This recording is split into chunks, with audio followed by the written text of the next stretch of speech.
Hey y'all, thanks for stopping in to check on me.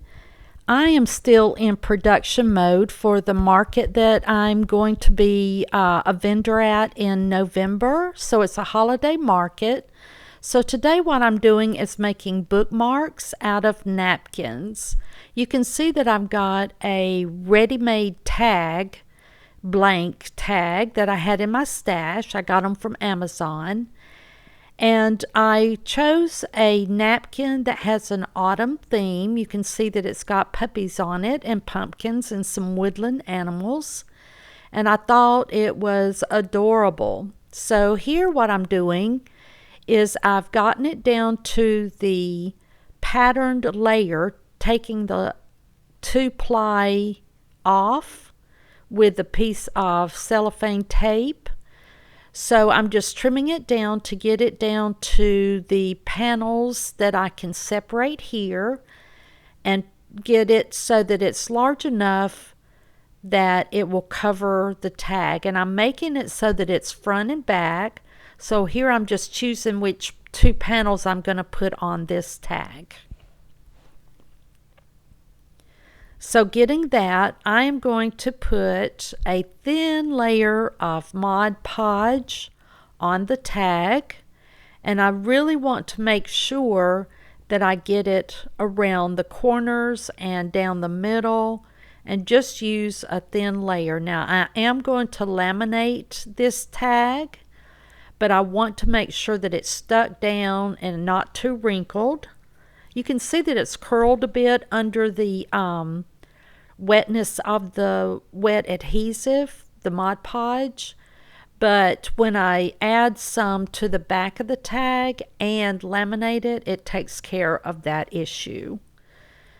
So I did let my Mod Podge dry a bit before I started putting it on top of the napkin, but that's what I'm doing, is just adding a thin layer on top so that it kind of decoupages the napkin to the ready-made blank tag.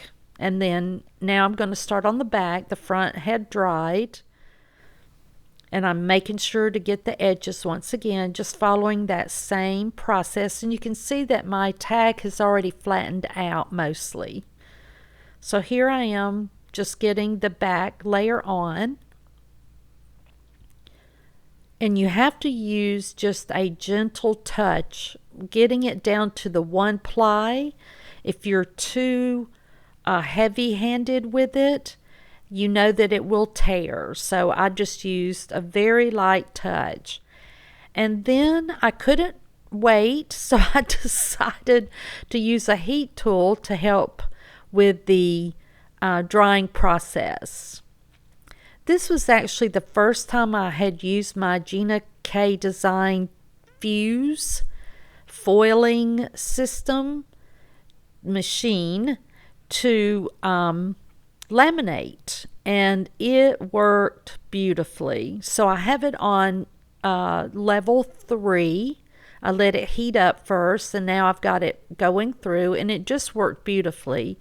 And I just used the Amazon Basics brand of laminate paper or laminate plastic, and you can see here I am trimming it down to about 1/8 of an inch from the edge all around. I used my paper trimmer, but it was easier at the top to use scissors. Now I'm going to put the ribbon in, but first I decided to use an eyelet. So I'm going to use my Crop-A-Dile to set this wide eyelet. And then I'm going to use just fall colors and ribbon and put about 4 ribbons and seam binding in my tag to make it festive. And I just think this motif on this napkin is adorable. So here I'm getting it down to as tiny as I can get it by twisting it so that it'll go through the eyelet. I couldn't double it and push it through and do the loop kind of closure that we use on tags. So what I'm going to do is just use a very thin ribbon in a sort of a goldenrod color, still matching my fall theme. And I'm going to knot it and then create a bow.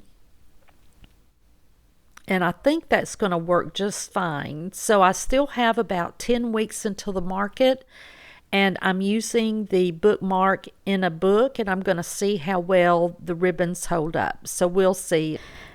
So I'm just trimming this down, and this is the final product. I love it.